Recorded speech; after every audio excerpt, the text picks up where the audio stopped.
La economía global se descompone a un ritmo alarmante. En el corazón de Europa, potencias como Alemania y Austria se tambalean, mientras naciones en conflicto como Yemen y Sudán sufren colapsos sin precedentes. Pero, ¿qué hay detrás de estos números? No se trata de simples estadísticas, sino del reflejo de un sistema que se resquebraja, de la lucha por el poder, de la geopolítica y de las desigualdades que arrastran a millones. En este video desentrañaremos la crisis económica de 12 países que se hunden, no desde la óptica de los grandes medios, sino con un enfoque crítico, académico e histórico.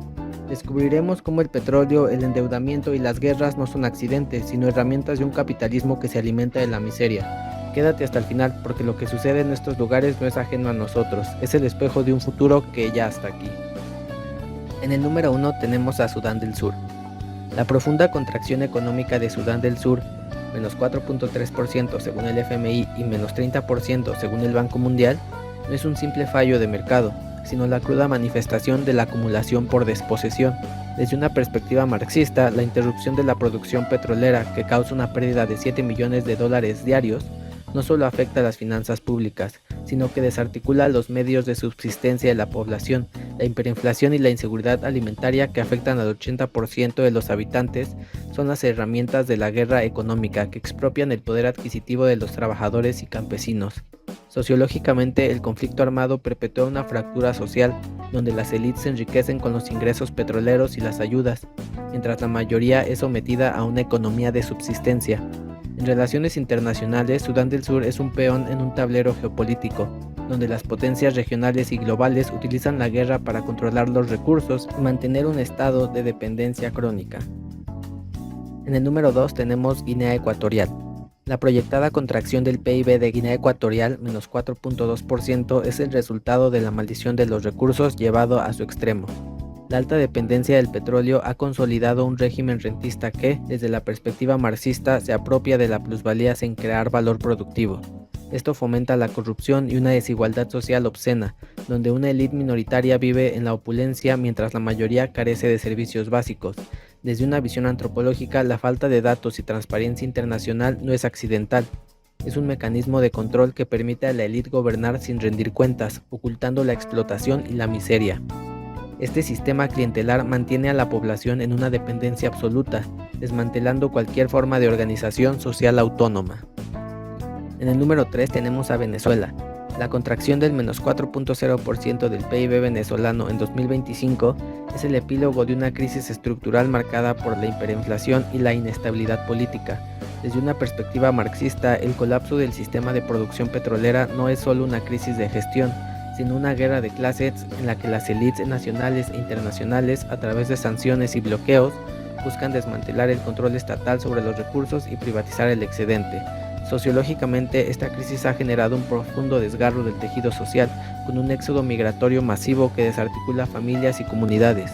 En el ámbito de las relaciones internacionales, la situación de Venezuela es un caso de estudio de cómo la presión geopolítica y la guerra económica pueden desestabilizar un país y abrir la puerta a una intervención con el pretexto de una crisis humanitaria que fue provocada tanto por élites nacionales como internacionales.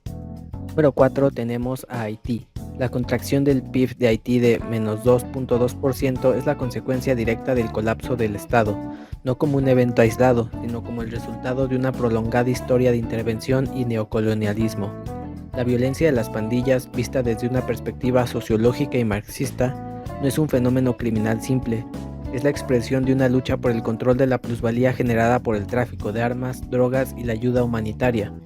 Estos grupos paramilitares actúan como un brazo armado de las élites locales y los intereses extranjeros, que se benefician del caos para seguir extrayendo riqueza del país. Antropológicamente, la alta inflación erosiona los lazos comunitarios y transforma la supervivencia en un acto político, donde la población debe organizarse en la autogestión para sobrevivir ante la ausencia total del Estado.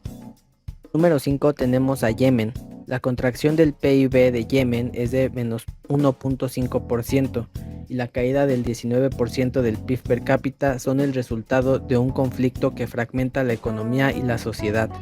Desde la óptica de las relaciones internacionales, la guerra en Yemen es un conflicto proxy donde potencias extranjeras, principalmente Arabia Saudí e Irán, utilizan las facciones locales para mantener su influencia en la región y controlar las rutas comerciales.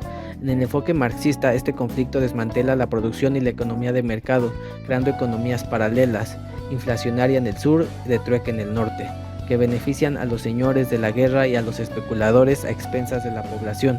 Sociológicamente, el conflicto ha desarticulado las redes de apoyo mutuo y transformado la vida cotidiana en una lucha constante por la subsistencia.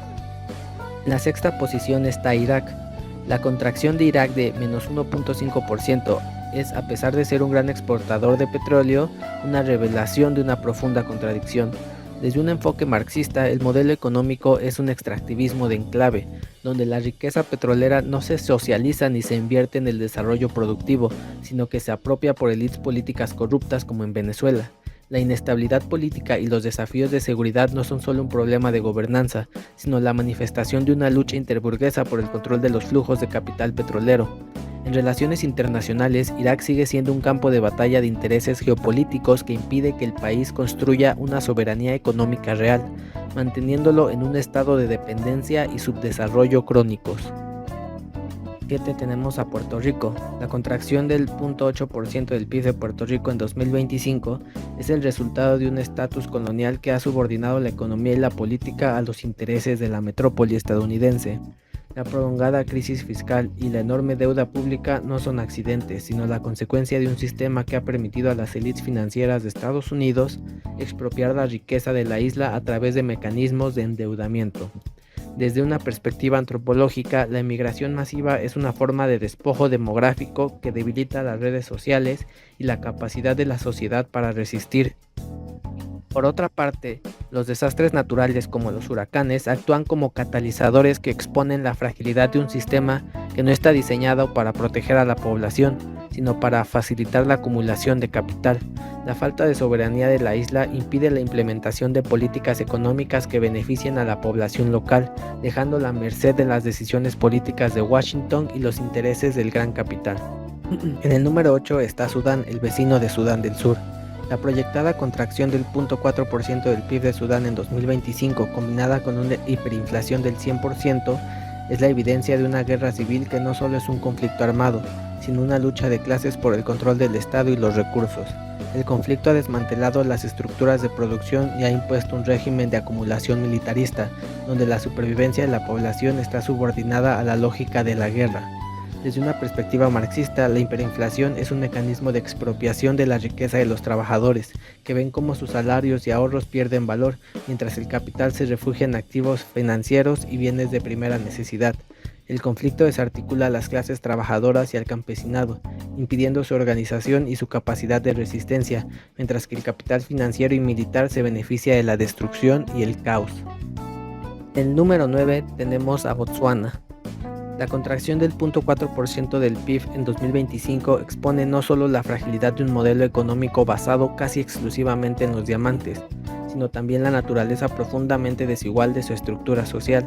Desde una mirada antropológica, esta economía de enclave ha reproducido patrones coloniales, mientras que una élite político-empresarial ligada al comercio de diamantes concentra riqueza, amplios sectores rurales y urbanos permanecen marginados, con escaso acceso a servicios básicos y empleo digno. Desde el marxismo, Botsuana evidencia cómo la extracción de recursos naturales sigue siendo un mecanismo de acumulación de capital global antes que de desarrollo interno. La renta diamantífera, lejos de transformar las relaciones de producción, mantiene al país como proveedor periférico en la división internacional del trabajo, sin alterar el carácter dependiente de su economía. Y desde un enfoque anarquista nos permitimos cuestionar la aparente estabilidad del país, una estructura estatal que preserva el orden necesario para la extracción y exportación de diamantes, pero que inhibe cualquier transformación radical que empodere a las comunidades locales. La paz social se sostiene sobre una aceptación pasiva de la subordinación al capital transnacional. Y finalmente, desde las relaciones internacionales, Botsuana no actúa como un actor soberano pleno, sino como un nodo en una red global donde las decisiones sobre precios, flujos comerciales y financiamiento son dictadas por cárteles mineros, corporaciones transnacionales y centros financieros internacionales. La caída de su PIB no es un fenómeno aislado, sino un síntoma de la vulnerabilidad estructural de los países cuya riqueza natural alimenta al sistema capitalista global sin revertir en bienestar social interno. Para el número 10 empiezan las sorpresas, ya que en esta posición se encuentra Austria.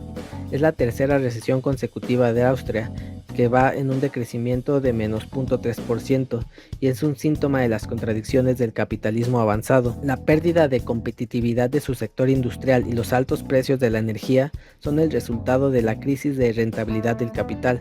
Desde una perspectiva marxista, para recuperar las ganancias, el capital austriaco buscará aumentar la explotación de la fuerza de trabajo a través de la precarización y los recortes salariales, lo que generará una mayor polarización social.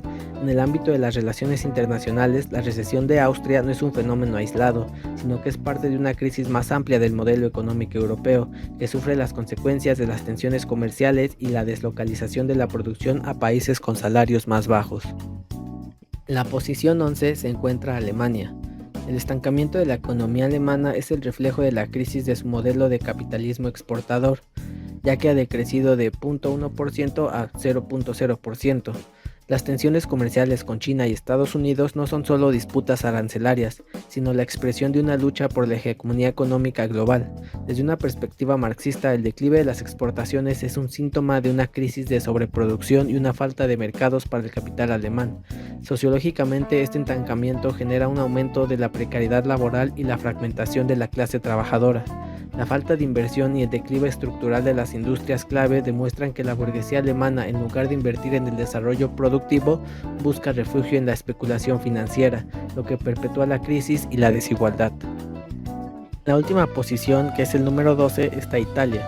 El bajo crecimiento de Italia de 0,4% es el reflejo de un estancamiento crónico. Desde una perspectiva de relaciones internacionales, la economía italiana está atrapada en un dilema. Por un lado, su alta deuda pública la hace vulnerable a la presión de los mercados financieros y de las instituciones europeas, que imponen políticas de austeridad que impiden el crecimiento. Por otro lado, su baja productividad y sus rigideces estructurales son el resultado de un capitalismo familiar y de una falta de inversión en innovación. Desde una perspectiva marxista, el estancamiento es un mecanismo de disciplina del capital, que utiliza la deuda y la baja productividad como pretextos para imponer recortes en el gasto social y en los salarios, lo que perpetúa la desigualdad y el subdesarrollo.